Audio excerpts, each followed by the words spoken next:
आपल्या रसिक हो नमस्कार असं म्हणणार नाही, मित्र हो नमस्कार. या कॉफी क्लबमध्ये सर्वांचं मनपूर्वक स्वागत.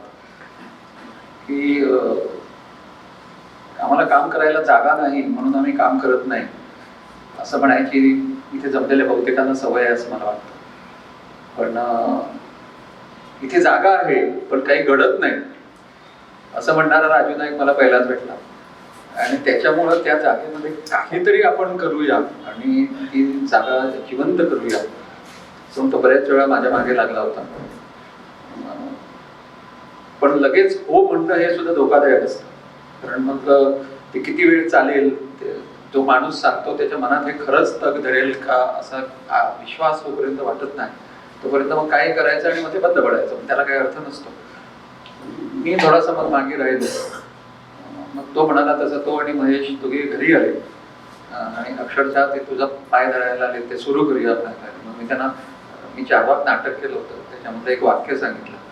तो पहिला प्रवेश संपतो त्यावेळेला ते 4 वाक ते सगळे शिष्य त्याला पाया पडायला जातात आणि मग तो 4 वाक म्हणतो, एका माणसानं दुसऱ्या माणसाच्या पायाला नमस्काराचा स्पर्श कधी करू नये, करावा तो निरपेक्ष सख्यत्वाचा प्रणाम. आणि म्हटलं तुम्ही आता निरपेक्ष सख्यत्वाचा प्रणाम करूया, आपण एकमेकांना मिठी मारूया. आणि मग ते शेवटी ठरलं की ही जागा जिवंत करायची. आणि मग मी त्याला एक असं सांगितलं की ही जागा जिवंत करायची म्हणजे वर्षभर डॉक्टर अजय विद्येनं मुलाखती घ्यायचा असं होणार नाही, हे पहिल्यांदाच मी सांगतो. सुरुवातीला म्हणून मी 1-2 वेळा इथे भेटेल, पण त्याच्यानंतर इथे काहीतरी घडतच राहिलं पाहिजे. वेगळ्या वेगळे कला प्रकार आपल्याकडे आहेत, त्याच्यातला नाटक हा कला प्रकारकडे सगळ्यांना आवडतो, आपण त्याच्याकडे जास्त आकृष्ट होतो, त्याच्याबद्दल बोलण्यासारखं खूप असतं. आणि नाटक हा असा प्रकार आहे की ज्याच्यावर कोणीही कुठेही कितीही बोलू शकतो. म्हणजे संगीताबद्दल कोणी फारसं बोलत नाही, भीती वाटते त्याला. नृत्याबद्दल कोणी बोलत नाही, कलेबद्दल तर म्हणजे आर्ट फाईन आर्ट बद्दल तर बोलतच नाही. नाटकाबद्दल नाही, नाटकाबद्दल कोणी कुठे किती बोलतो. म्हणजे तो प्रकाश योजनेवर बोलतो, दिग्दर्शनावर बोलतो, स्क्रिप्टवरती बोलतो, कशावरही बोलतो. सगळ्यात सोपा विषय नाही, ज्याला नाटकातला जास्ती कळत नाही तो त्याच्यावर सगळ्यात जास्ती बोलत असतो.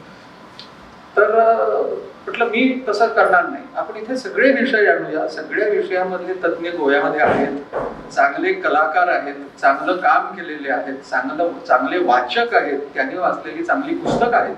तर वेगळे वेगळे विषय घेऊया आणि ही जागा जिवंत करूया. आणि मग मी त्याला उदाहरण दिलं की छोटे छोटे दिवे लावून जिथे काळोख करतात अशा जागांवरती एकदा त्या जागेचं एडिक्शन झालं की आपल्याला ठराविक खुर्चीवरती ठराविक माणसं ठराविक वेळेला तिथे दिसतातच.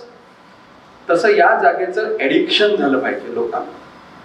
आणि ते एडिक्शन करण्यासाठी इथे वेगळ्या वेगळ्या पद्धतीचे कार्यक्रम झालेले आहेत आणि त्याच्यासाठी बळीचा बकरा व्हायची माझी तयारी आहे चांगल्या गोष्टीला.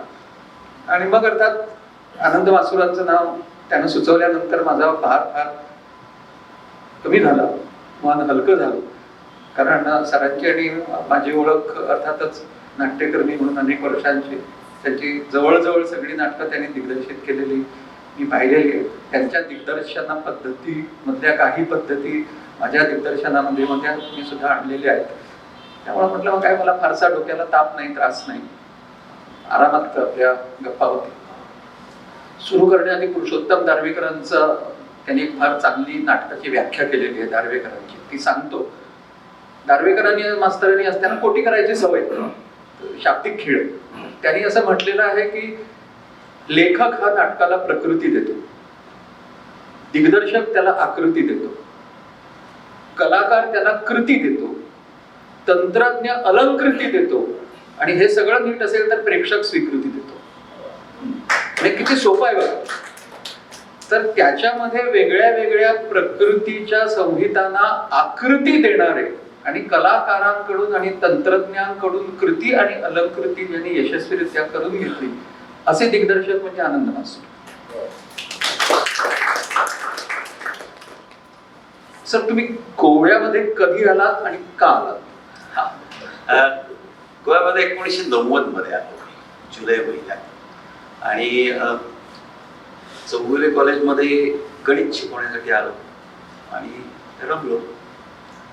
2 गोष्टी आवडल्या. म्हणजे पहिल्या दिवशी आलो आणि जेवायचं कुठे म्हणून कुठे गेलो आणि मस्त बांगडा मिळाला आणि म्हटलं आता इथे राहायला पाहिजे. त्यातनं सोलकढी मिळाली त्याच्याबरोबर.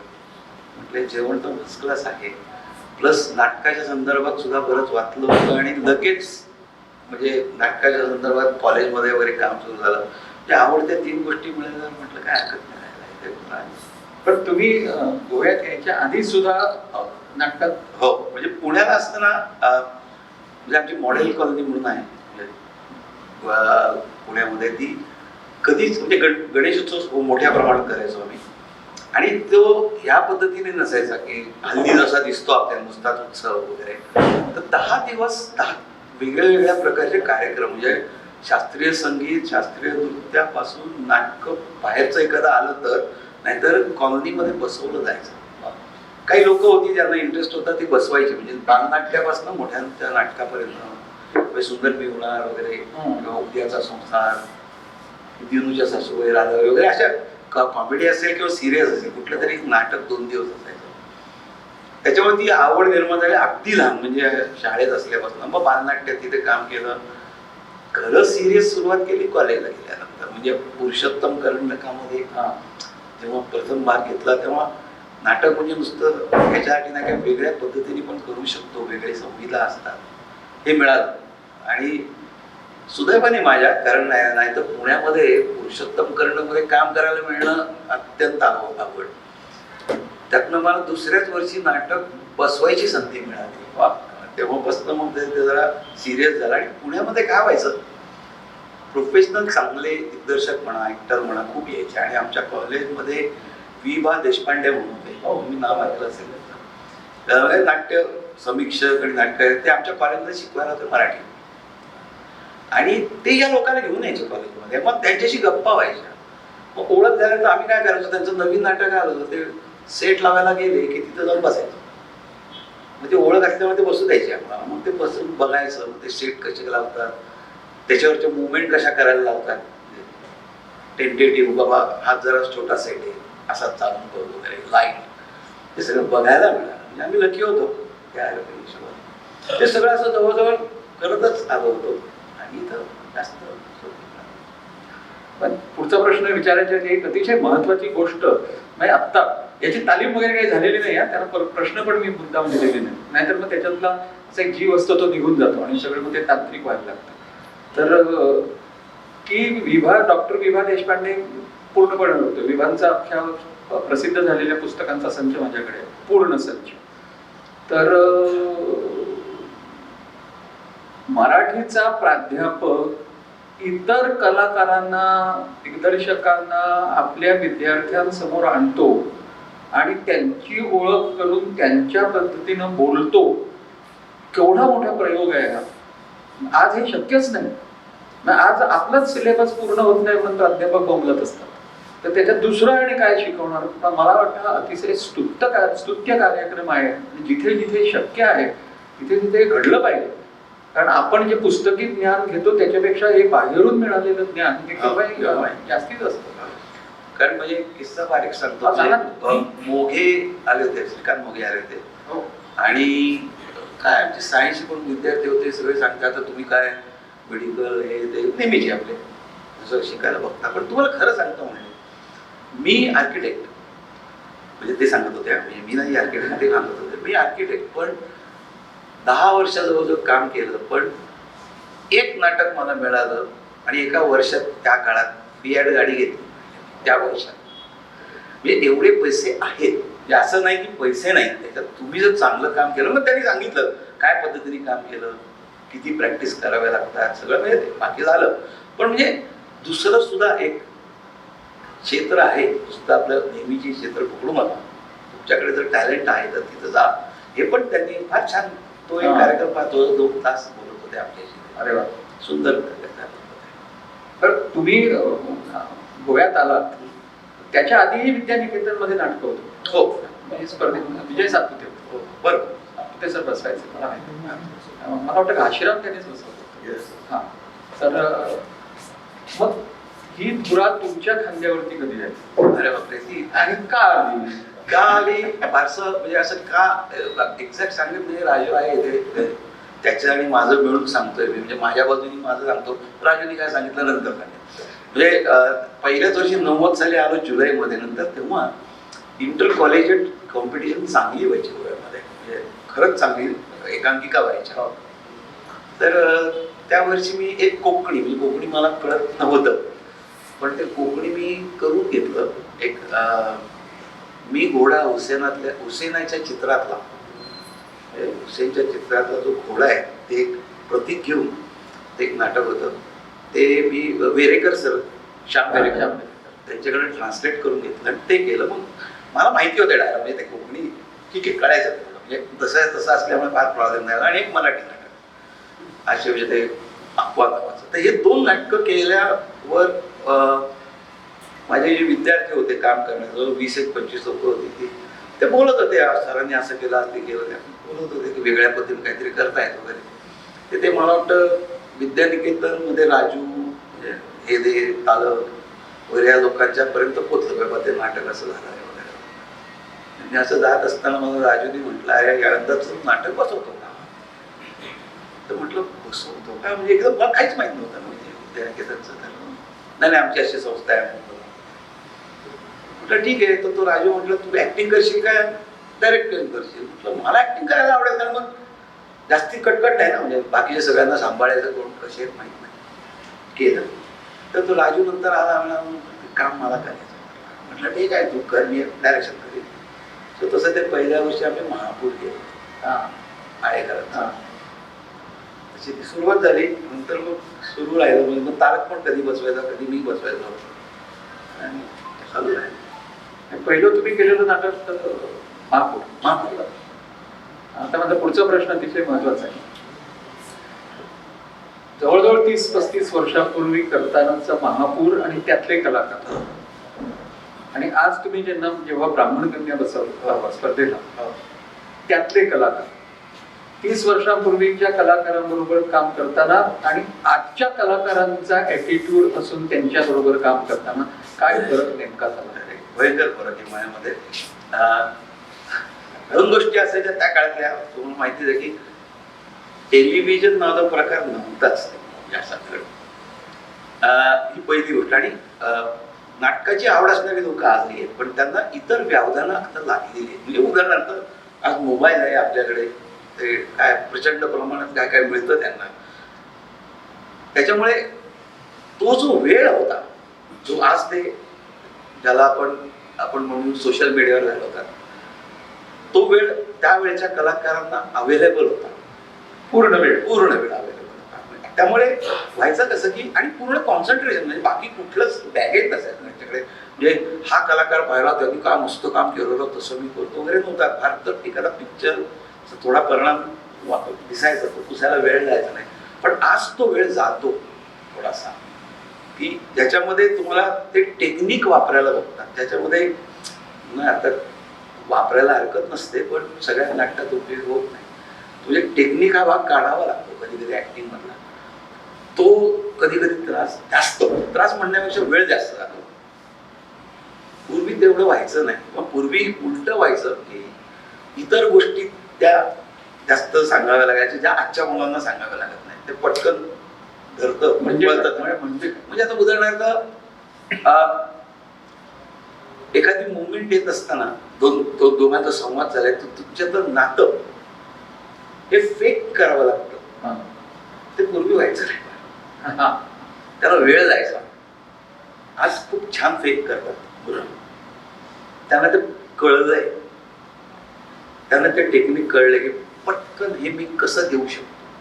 कदाचित जास्त बघायला मिळतं किती, म्हणजे त्यांना आपल्या जगातलं सगळं नाटक असो, सिनेमा असो, सगळं बघायला मिळत असल्यामुळे त्यांना ते पटकन कळतं की असं केल्यानंतर हे होऊ शकतं, असा परिणाम होऊ शकतो. तर ते सुंदर करतात, म्हणजे तो भाग आलेला आहे. पण ते टेक्निक कधी कधी नको असतं, तेव्हा मग खूप त्रास होतो. त्यामुळे नाटक तुमचं कुठलं त्याच्यावर ते अवलंबून राहतं. पण हा फरक आहे. वेळ दुसरा ते म्हणजे कसे 1 तास. मग होतं कसं, म्हणजे त्यावेळेला म्हणजे माझी तर पद्धतच आहे की मी काही पहिल्यांदा खूप तयारी नसते. माझ्याकडे वेग चित्र तयार असतं नाटकाचं, आणि नंतर भरत जातं. आज तेवढा वेळ मिळत नाही मला बनायला. मला आधीच तयारी खूप करायला लागते. म्हणजे राजूला माहिती आहे की मी तुम्हाला सांगू शकतो की महापूर बसवताना आम्ही प्रत्येक दिवशी असा फरक करत गेलो त्याच्यावर, त्या कॅरेक्टरमध्ये असा काय काय काय काय आणून. आजचा कलाकार म्हणतो काल तुम्ही असं सांगितलं होतं, आज तुम्ही बदलताय का? अगं नाही, आता ते सगळं असं थोडं ते हे होतं. म्हणजे त्यांना ते सांगितलं ना, मी करतो ना बरोबर तेवढं, बदलू नको आता. हो, हे मला ते ठेवायचं आता. आणि मुवमेंट इथे आहे, 4 पावलं दोन इकडे वाळणारे मी पाठ केलंय. म्हणजे मुवमेंट हे ते सगळं किंवा व्हेरिएशन. अरे हे वाक्य असं नको होतं, आपण असं तिथं पॉज सांगितलं होतं तुम्ही. हो सांगितलं होता, बरोबर आहे. म्हणजे ही माझी पण म्हणजे कमतरता आहे. म्हणजे खरं तर एखादा डायरेक्ट नाही मला वाटत नाही कमतरता, पण ते मला सहसा सुचत जातं असं. नाही, ह्यालाच तर कॅरेक्टर डेव्हलप करणं म्हणतात ना. त्यामुळं आत्ताची पद्धत तुम्ही सांगता तशी की कॅरेक्टर डेव्हलप करतच जात नाही. मला डेव्हलप्ड कॅरेक्टर दे, मी तो तसं करतो. ते असं झालेलं आहे. कारण वेळ कमी आहे त्यांच्याकडे. वेळ कमी हो. मला वाटत नाही वेळ कमी. म्हणजे तिथं जातो म्हणून तुमच्याकडे फार सौजन्य आहे. वेळ कमी नाही. इतर व्यवधानं जास्त आहेत असं म्हणूया आपण. नाही, जाऊ दे, आपण काय म्हणूया नको. आपण खरं तेवढं सांगूया नेमकं काय घडतंय, ते काय म्हणायचं ते ती मेसेज जाते आपणच. बरं, आता एक दिग्दर्शक आणि एका संस्थेमध्येच अनेक वर्ष काम करणारा दिग्दर्शक म्हणून जास्त या प्रश्नाला महत्व आहे असं वाटतं मला. नाटकाची निवड कशी करतो? मी पर्याय देतो. एक, माझ्याकडे हे कलाकार आहेत, त्यांची बलस्थानं मला आता पूर्ण माहिती आहेत, त्यांच्या विकनेसेस पण माहिती आहेत, आणि त्यांना घेऊन मी केलं तर मला स्पर्धेमध्ये काय यशाची खात्री आहे. म्हणून मग आपल्याकडे असलेल्या कलाकारांना सोयीस्कर होईल अशी भूमिका असलेली नाटकं निवडता का ही स्क्रिप्ट चांगली आहे, ही मला आव्हान देणारी आहे, याच्यामधून मी माझ्या कलाकारांना पुढे नेऊ शकतो अशी स्क्रिप्ट? आता या दोघांमध्ये आणखी मी पर्याय घालतो आणि मग बोलतो. तिसरा पर्याय माझ्या दृष्टीने असं झाला, पुन्हा माझं नशीब म्हणायचं, मला पहिल्यांदा लिहिली गेलेली नाटकं खूप मिळाली. कुणीच प्रयोग नाही केलेले आणि हा पहिल्यांदाच प्रयोग होते अशी नाटकं मिळाली. नशिबान दिग्दर्शक, अगदी नशीब. म्हणजे प्रश्नच नाही. पुण्यापासून इथेच नाही, नशीब खरंच कशी बी येतात माझ्या पदरात माहीत नाही, ती येतात. आणि ती आल्यानंतर मी 2 पद्धतीने विचार करतो. एक म्हणजे लिहिलंय ते काय हिशोबाने लिहिलं, कारण लेखक जवळ असून तुमच्या समोर बसलेला आहे, त्याची चर्चा करता येते. त्याच्यामुळे जास्त मला जे काही त्या नाटक म्हणून जे त्यातनं बाहेर काढायचं किंवा करावंसं वाटतंय ते कितपत मिळतं हे पण बघतो मी बऱ्याचदा. आता आपण असं म्हणूया की नवीन नाटक आहे, पण तरी तर आपण म्हणूया की कुणीतरी केलेच प्रयोग करायचे. त्या उदाहरणार्थ महापूर, म्हणजे माझं नशीबच म्हणेन मी पुन्हा महापूर मी पूर्वी केलेलं पुण्यात असून सुद्धा पाहिलं नव्हतं. परंतु ते कॅरेक्टर मिळाल्यानंतर मला माझा एक सख्खा मित्र जो गोंद्याचा होता असं सापडलं. आता तो गोंद्या नव्हता, पण त्याला मी ते बदलून थोडंसं ते त्यातल्या काही प्रसंग घालून वगैरे ते करू शकतो. म्हणजे तिथे बघत असताना मी माझ्या अनुभवामध्ये काय मला बसवता येईल ते जास्त बघितलं. मला नाही वाटत मी कधी असं काय माझ्याकडे हे कलाकार आहे म्हणून हे का नाटक देऊ म्हणजे असं मला कधीच झालेलं नाही. म्हणजे पहिला पर्याय जो तुम्ही दिला तो नाही माझ्या कधी चुकून सुद्धा नसेल झाला. हे 2च विचार असतात माझे. म्हणजे दुःख करण्यासारखं काही नाही, चांगलं झालं. म्हणजे चांगलं झालं. अजिबात मी ते पहिल्या प्रकारे केलंच नाही कधी की हे आहे आता म्हणजे राजू आहे म्हणून बरं. आता दिग्दर्शक की आपल्याकडे वाचिक अभिनय, अंगिक अभिनय, बाकी सात्विक आहार सोडून देऊया. तालमीनं 30 वर्षापूर्वी येणारा वेळ आणि आज तुम्ही ज्या प्रयोग करता त्यावेळेला तुम्हाला देता येणारा वेळ याच्यामध्ये नक्कीच फरक आहे. झाला मी नाही. जेवढा देतो नाही, एकंदर वेळ वेळ तो नाटकासाठी नाटकासाठी तालमी पहिल्यांदा प्रत्येक दिवशी 2-2.5 तास चालायच्या. आज तेवढ्या चालत नाही. मग तुम्ही हो म्हटलं तरी मला माहिती आहे चालत नाही चालत, तर त्या चालत नाही. तर त्या कमी वेळामध्ये जास्ती आउटपुट द्यावं. मग त्याच्यामध्ये तुमची तालीम घेण्याची पद्धत काय आहे? कशी बदलली असं मी कशी बदलली पहिल्या होता त्याच्यातला भाषेवरती तुम्ही काम किती करता आणि नंतर त्याला ब्लॉकिंग हा शब्द आलाय सध्या, परवलीचा शब्द 3 दिवसामध्ये ब्लॉकिंग सुरू करूया आता.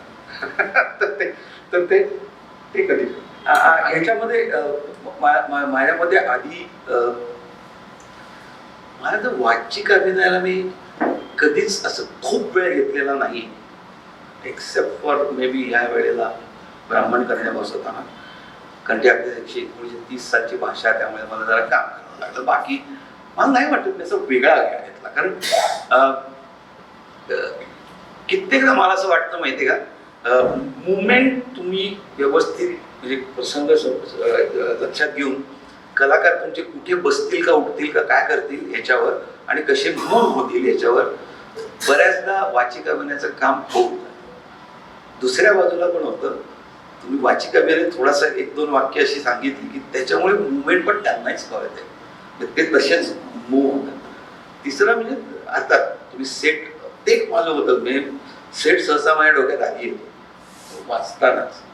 तर सेट तयार असतो, म्हणजे प्रत्यक्ष तिथे मिळत नाही कलाकारांना, पण तयार असतो माझ्या डोक्यामध्ये पहिल्यांदा 1-2 वाचनात.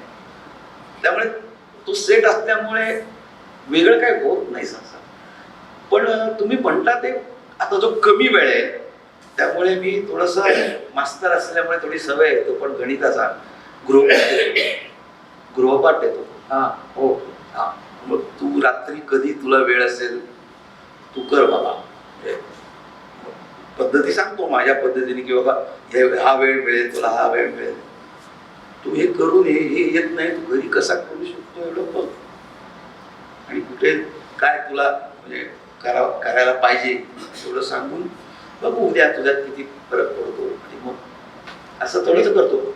कलाकारालाच डेव्हलप व्हायला वेळ द्यायचा. आपण म्हणजे प्रॅक्टिस आता कमी वेळ आहे ना, म्हणजे प्रॅक्टिसला मग प्रॅक्टिसमध्ये मेन काय करतो, मग 2 कलाकार एकत्र सीन आहे, त्या दोघांची केमिस्ट्री जमायला पाहिजे, त्या दोघांचं देवाणघेवाण व्हायला पाहिजे, तेवढंच करतो. मग इंडिव्हिज्युअल जे आहे ते तुम्ही घरी करा ना, ठीक आहे. थोडंसं त्याच्यासाठी काम करावं लागेल, म्हणजे काही गोष्टी म्हणजे वाचनात आल्या, त्यांनी काही टेक्निक्स दिल्या होत्या, त्याचा वापर केला आणि त्यांना घरी करायला सांगितलं. काय पण तुमचं म्हणणं बरोबर आहे, खूप कमी वेळ देतो, नाही मिळत 4-4 तास तर नाहीच. मला तुमच्या पद्धतीमध्ये आणि विजयाबाईंच्या पद्धतीमध्ये फार साम्य अगदी म्हणत नाही मी, पण फार जवळ असं वाटतं. ते विजयाबाईंची मुलाखत मी 2दा घेतली होती. मी त्यावेळेला त्यांना असं विचारलं होतं की तुमची पात्र डेव्हलप कशी होतात. त्याही मला म्हणाले होत्या की पात्र डेव्हलप मी नाही करत, मी पात्रांना फक्त सांगते की हे नेमकं काय आहे, या पात्राचा भूमिका ही काय आहे, मला काय अपेक्षित आहे तुझ्याकडनं, आणि मग मी तो करायला लागला की मग मी त्याला सांगते, अरे तुझं म्हणजे आता तुझे शब्दोच्चार, तुझी भाषणाची पद्धत, बोलायचे संवाद पद्धत ह्याच्यामध्ये पात्र दिसतं, पण मला अजून तुझे डोळे त्या पात्राचे वाटत नाहीत, तर मग ते जरा बघ काय करायचं ते. मग त्या म्हणायला लागल्या की मग ते डोळे येतात हळूहळू बाहेर. मग मी त्याला म्हणते की आता तुझं चालणं त्या पात्राचं नाही, तुझे हात वर येतात, त्याच्यामधलं हे बोट ताठ आहेत, तर ही तुला वाटतात का हे पात्राचे, असं मी पात्रांच्याकडनं ते हळूहळू बाहेर काढ. मी त्याला असं कर असं कधीच सांगत नाही, किंवा तू असं बोल, या पात्राला असं बोलावं अशी माझी अपेक्षा आहे असं कधीच सांगत नाही. त्यामुळे मला तुमची पद्धत ही फार त्या दृष्टीनं म्हणजे सेल्फ डेव्हलपमेंट कॅरेक्टर ज्याला आपण, माझं एक मत असतं की शेवटी लेखक लिहितो, दिग्दर्शक काय म्हणतो आपण बसवतो असं म्हणूया. आता हे दोन्ही गोष्टी झाल्यानंतर शेवटी प्रेक्षकांसमोर नट असतो.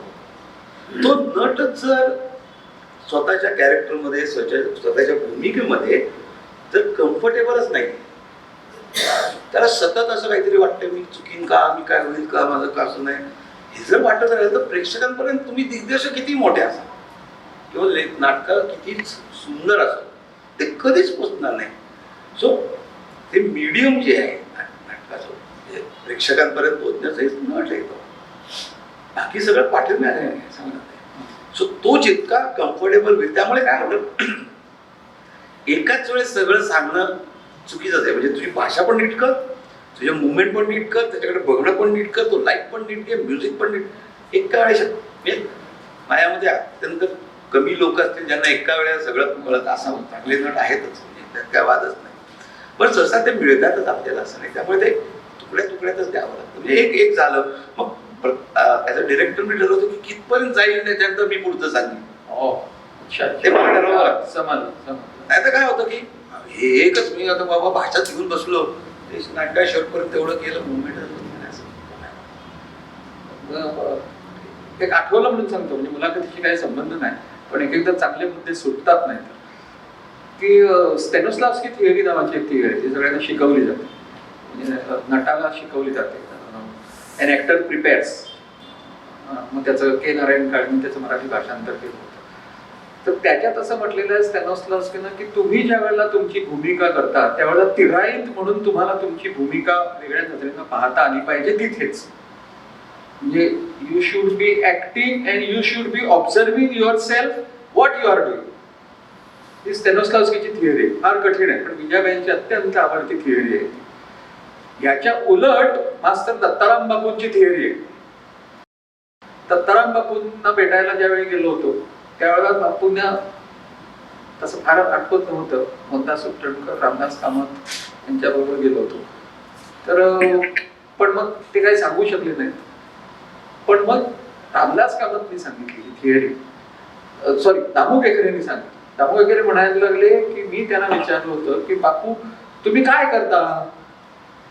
तर ते म्हणायला लागले मी पुस्तक वाचतो, ती भूमिका काढतो आणि माझ्या कुडीत ठेवतो, मग ती भूमिका जे काय करेल ते.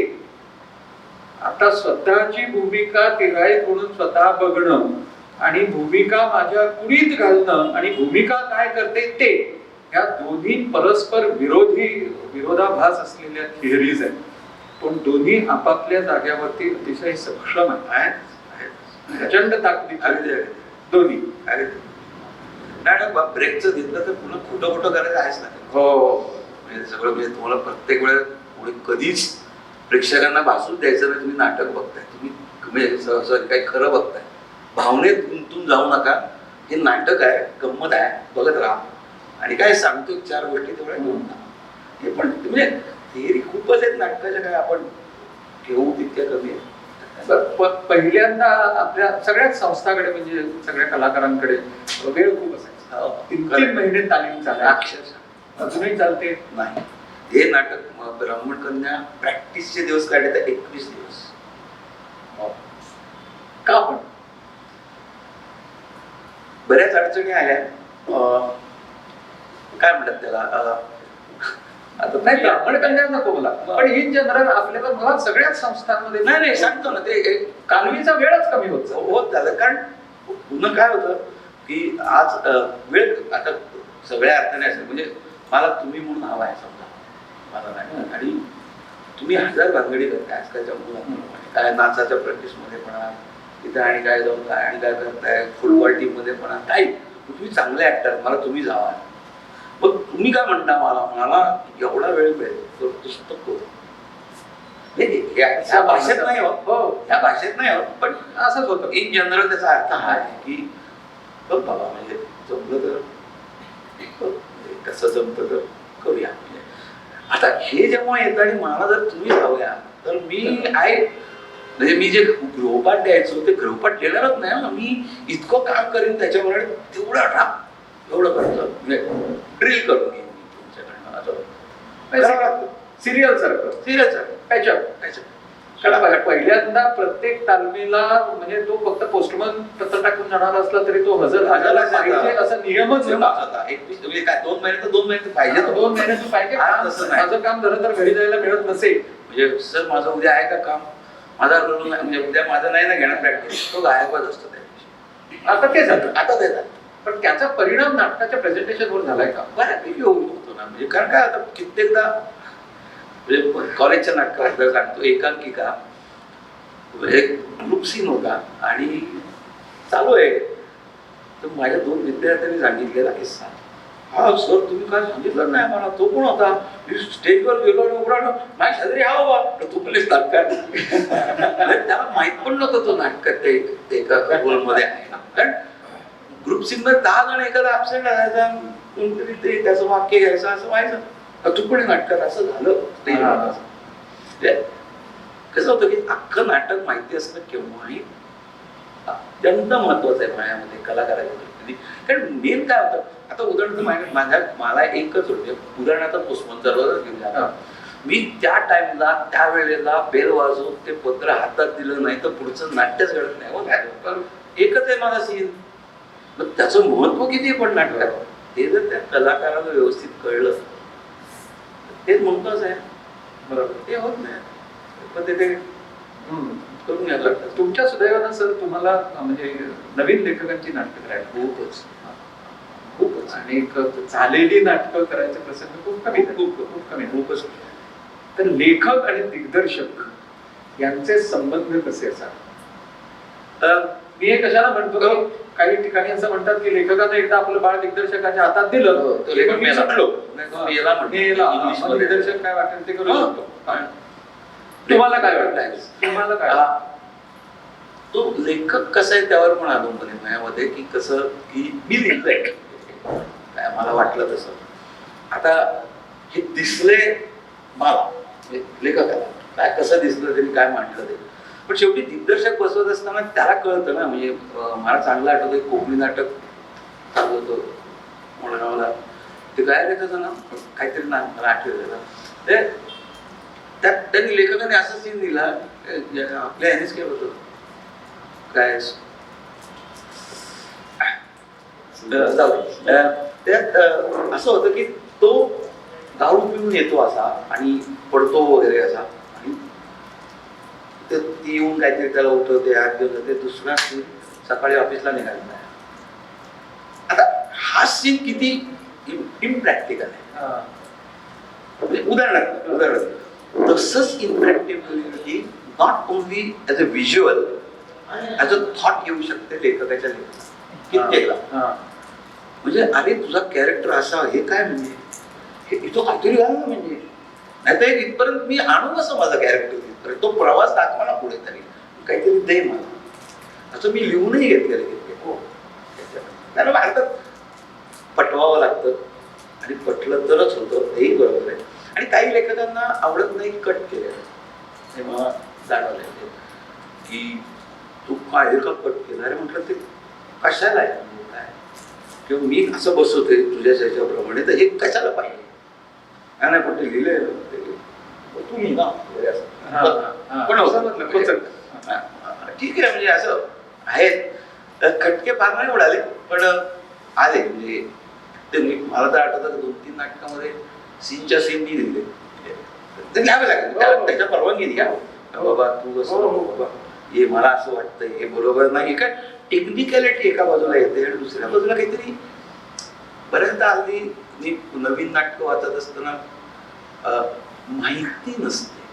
म्हणजे काही गोष्टी आहेत ना, म्हणजे आता उदाहरणार्थ मी समजा काय कोर्टचा सीन लिहितोय का त्याची प्रोसिजर तर माहिती पाहिजे आहे. तर कोर्टामध्ये काही कसं करू शकत काढायला पाहिजे ते व्यवस्थित लिहायला पाहिजे. ते कमी होतं लेखकांचं बऱ्याचदा. मग ते करून घ्यावं लागतं. त्यांना बसूनच करून घेतो मी बऱ्याचदा. मी नाही पण 1-2दा लिहावं लागतं. काय बाबा नाही तुम्ही फार पाप केलेलं नाही.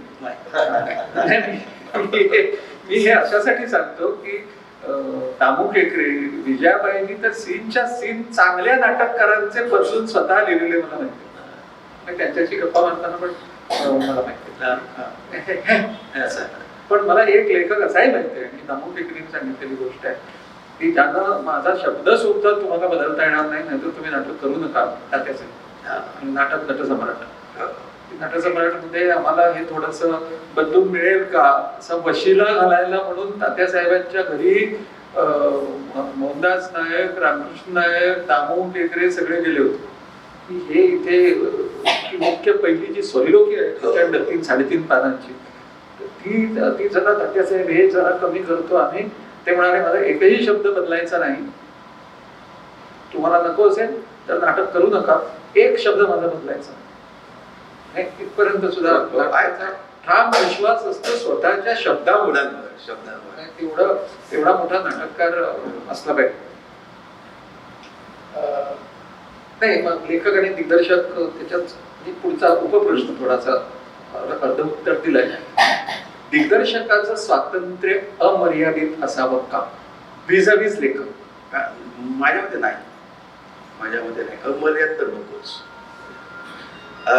आता मी म्हटलं तसं की अर्थात पुन्हा दोन प्रकार होतात. एखादा लेखक अवेलेबल आहे आणि त्याशी बोलून करणं हे एक बघायला.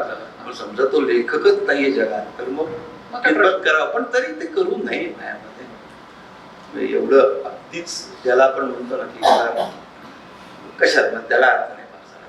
माझ्यामध्ये तंत्राचा काय पर्सेंटेज किती असावी? मी कशाला हा स्पेसिफिक प्रश्न का विचारतो?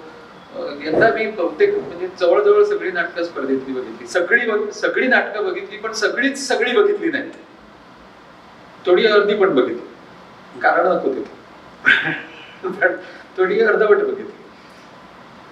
तर मला त्याच्यामध्ये तंत्राचा हव्यास दिसला.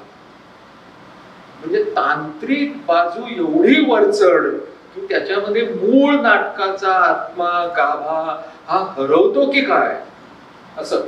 पडदा उघडल्यानंतर हे इकडे प्रकाश वेगळा, तिकडे प्रकाश वेगळा, सेट जो ते सगळं कॉन्सन्ट्रेशन, आणि मुळात प्रकाश योजनेचा उपयोग हा पात्रांचे हावभाव दाखवण्यासाठी, डोळे दाखवण्यासाठी ते नाहीच. तो काळाबातच तिकडे भागून सगळं तंत्र.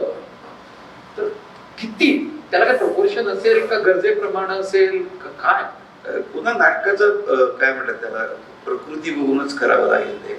पण तरी तुम्ही म्हणताय ते वाढू नये असं पण नाही वाटत दुसऱ्या बाजूने मला. आता म्हणजे मी कशात बघतोय आपण म्हणजे मी माझ्यासारखी काम करण्याची लोक आहेत ते काही प्रोफेशनल नव्हे, परंतु आज प्रोफेशनल नाटकं जर तुम्ही पाहिली अजूनही तंत्र एवढं नाही वापरलं जात.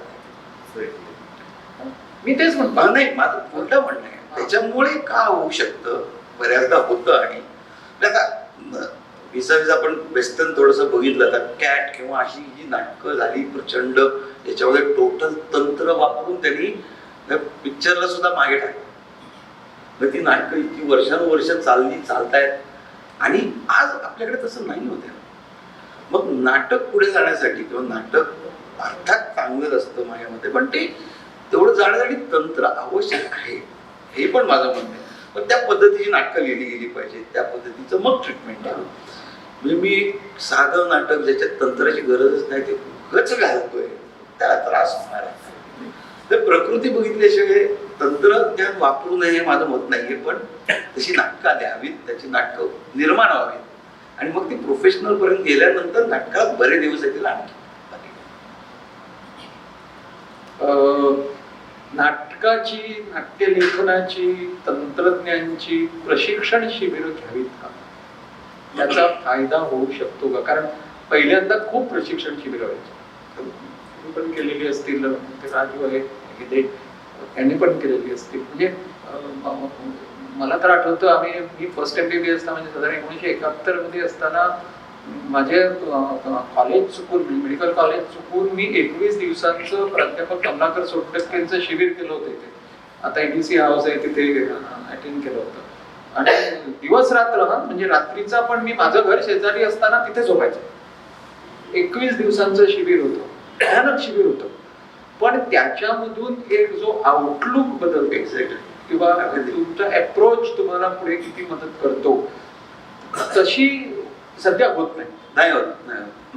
लेखनाच्या शिबिर मला चांगलं आठवतं पुण्यामध्ये आणि मुंबईमध्ये दोन्ही ठिकाणी झालं होतं. ते त्यांनी सत्यदेव दुबेंनी घेतलं होतं लेखकाचे चेतन दाताडी उदाहरणार्थ त्याच काळात ते सावल्या आणि दुसरं कुठलं गारबो लिहिलं गेलं त्याच काळात आणि नाटक कुठले तरी अशी 3-4 नाटकं त्यात चांगली नाही. म्हणजे त्याने तिथपर्यंत केलं की नाटक हे पण केली, प्रोड्यूस पण केली.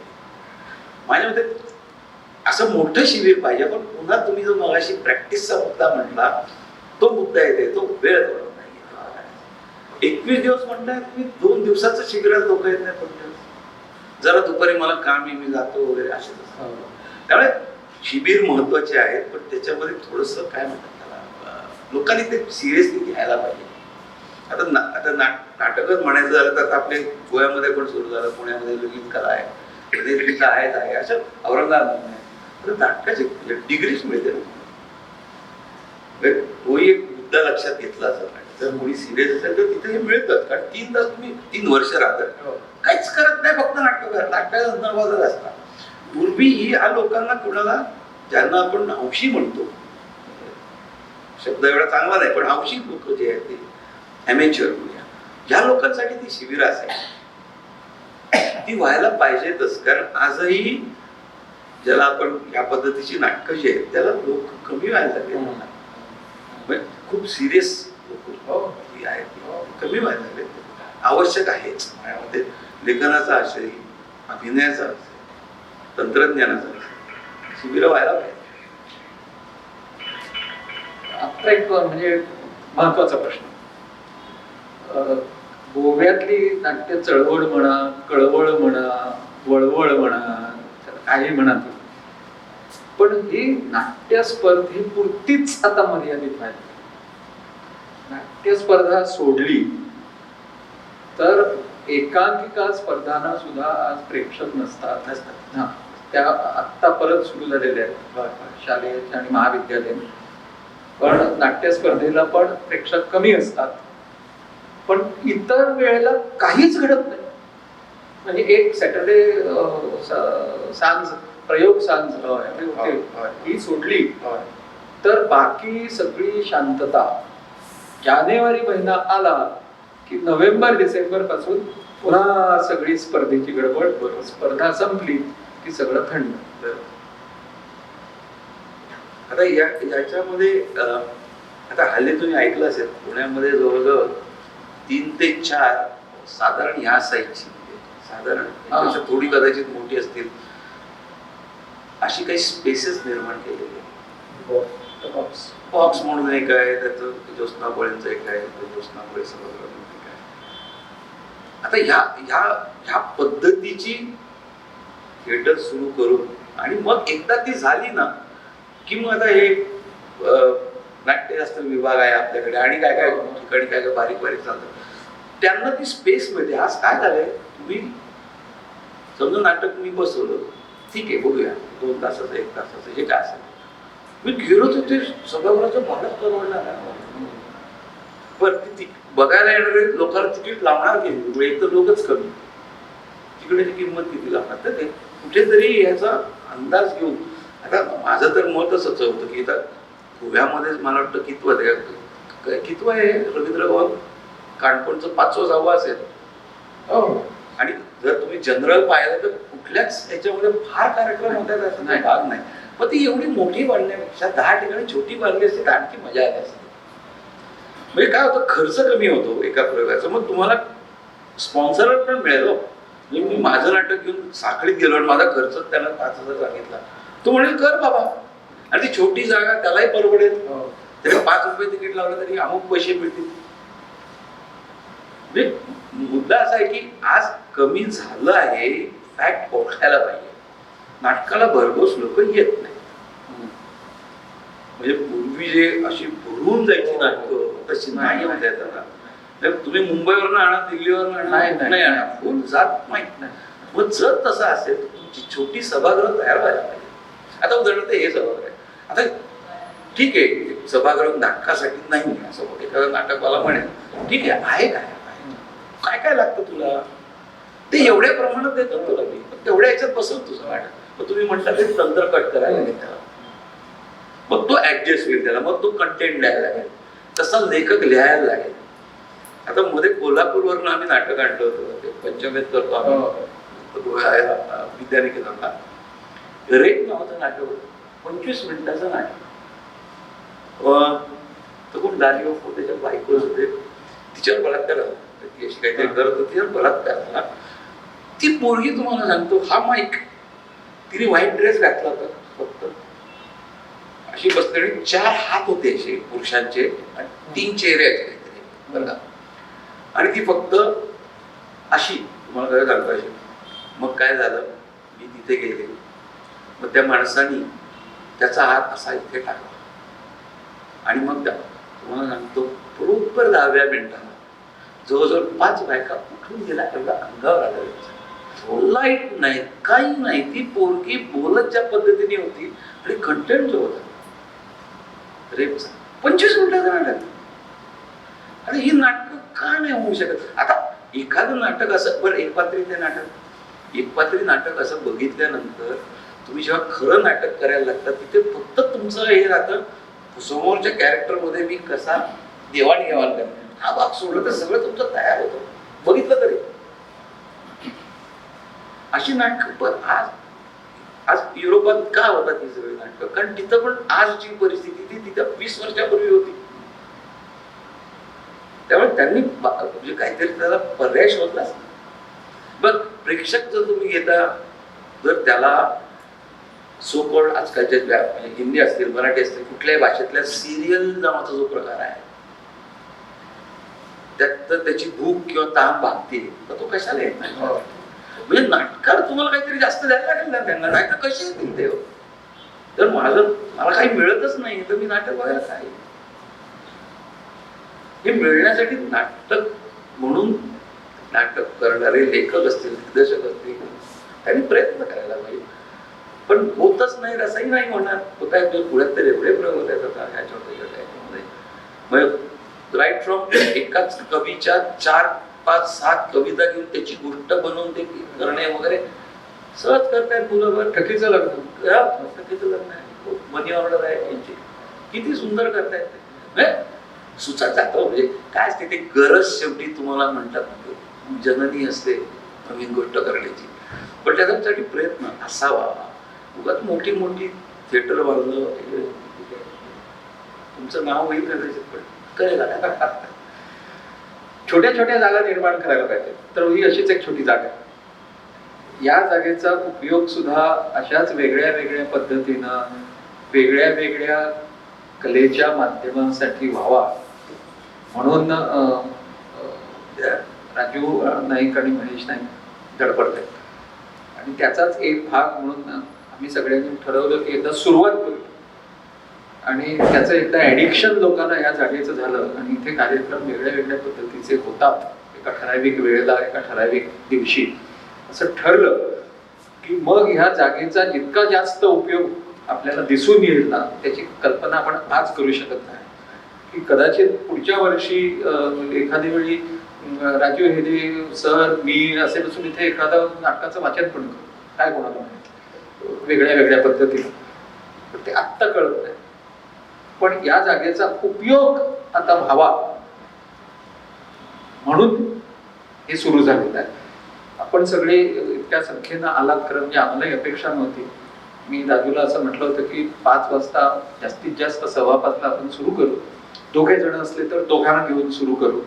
मी आणि मासूर असं कुठेही म्हणणार नाही की लोक कमी आहेत म्हणून यमन आम्ही थोडा कमी म्हणतो, असं म्हणणार नाही. आमचा राग आम्ही पूर्णपणे गाऊ आणि अतिशय सिन्सिअरली गाऊ, याबद्दल तू विश्वास ठेव. पण एकदा ह्या जागेवरती आपण सुरुवात करू आणि ती सुरुवात आम्ही आमच्या पद्धतीनं केलेली आहे. दर महिन्याच्या कुठल्या वारी हे सगळं घडेल आणि पुढचा कार्यक्रम कसा असेल ते आपल्याला अर्थातच दैनिक गोमंतक मधून आपल्या वाचनात येईल. आज आपण सगळे आलात आणि आम्हाला थोडंसं प्रोत्साहित केलं, बरं वाटलं. आपण सगळ्यांना असेच या. मला वाटतं सगळ्यांचे टेलिफोन नंबर पण घेतले. राजू म्हणाला की व्हॉट्सअप ग्रुप आपण तयार करतो, तुम्हाला जितकी माहिती मिळेल त्या माहितीच्या आधारे या. सगळेजण असेच भेटूया. प्रत्येकाच्या डोक्यातून वेगळ्या कल्पना येतील, त्या कल्पना उपयोगामध्ये आपण आणू शकू, इथे वेगळं काहीतरी करू शकू, ते करायचा प्रयत्न कलाकार म्हणून केवळ मी आणि मासूर सर आणि राजू येते असे नाही, इतर खूप कलाकार आहेत. ते सगळे कलाकार म्हणून तो करत राहू. धन्यवाद. तो तर अजय वैद्य सदाम चंद्रबाई मेळटाले आमी सदाम उलयताले की पणजेन असो एक प्रोग्राम करपाचो, सांजचो लोक मेळटले, एकठे येतले, चर्चा करतले, विशेषता कला हो उद्देश. हांगा जेन्ना पळय गोमंतक आयले तेन्ना म्हजे नजरेन हो हॉल आशिल्लो. त्या हॉलान इतलो बरो हॉल कॉम्पॅक्ट हॉल, हांगा एक 70-80 लोक बसू शकतात आणि अशे तरेची कार्यावळी खूप बऱ्या तरेन जावंक शकतात हो विचार आशिल्लो. तेन्ना म्हाका पयलो आयलो लक्षांत म्हणटा अजय वैद्य, आनी आमी जेन्ना मेळटले दोतोर आमी कितें सुरू करया मरे, तो म्हणलो करया. पूण अजय वैद्य फाटलीं 2 वर्सां हांगा येवंकच नाशिल्लो. सो हांगा जेन्ना अध्यक्ष महेश बाब नायक जालो तेन्ना आमी म्हणलें की अरे अशें कल्पना आसा म्हजी, 2 पावल आमी एक दीस काम करया. आमी दोगूय जाण दोतोर अजय वैद्याले घरा या आनी ताच्या पांयांक हात लावन ताका सांगया, साहेब तुम्ही आमच्या कार्यक्रमासाठी या, कार्यक्रम तुम्हीच त्या कार्यक्रमाचं संयोजन करा. ताणें पांयां हात लावचो पडूना, पूण ताका जेन्ना आमी सांगलें तो म्हणपाक लागलो येता. मग त्या नदरेन आमी सामके भितरल्यान सामकें एक आनंद जाला की दोतोर अजय वैद्य हे कार्यक्रमाचें संयोजन करपाचें आसा. अजय वैद्य म्हणटा की म्हयन्याक एक प्रोग्राम करया म्हणून आमकां दिसता एटलिस्ट 15 दीस आमी एक तरी प्रोग्राम जावच्यो, आनी ताजे खातीर जे पळय लोक हांगा आसात पणजे खुबशे लोक आसात जे हांगा येवंक शकतात. विशेश करून पणजेन भितर भायल्यान मोठ्या प्रमाणाचे लोक येतात. तांकां हांगच्या लोकां कडेन हितसंवाद सुसंवाद करपाची संद मेळ्ळी. मुंबय आतां अशें जाता पळय नाटकां आयलीं किंवा एखादो नवो सिनेमा रिलीज जालो न्ही, आतां ते सगळे कलाकार वर्तमानपत्राच्या कार्यालयान येतात आनी एक चर्चा जाता. ताजे मदीं दुसरे दिसा आमी बातम्यो पळयतात. अशें जर गोंयांत भितर जालें कोणी भायल्यान कलाकार आयले ते एक तर सुटयेर येवपाक शकतात, नाटकां घेवन येवपाक शकतात, सिनेमा तांचे रिलीज करपाक, शुटिंगा खातीर इतले लोक गोंयांत येतात. तांकां जर आमी हांगा हाडून आमकां जर एक रेडी प्रेक्षक जर मेळ्ळो, आनी म्हाका दिसता सरस्वती मंदिरा कडेन आतां रेडी प्रेक्षक आसा. म्हयन्याच्या पयल्या शेनवारा दुसऱ्या शेनवारा जर ठरावीक अंतरान हांगा प्रोग्राम जातले जाल्यार तांकां एक येवंक मेळटलें आनी एक कॉफी, एक आमी बरो गोल भजी म्हणून मेळटात ती बरी आसतात.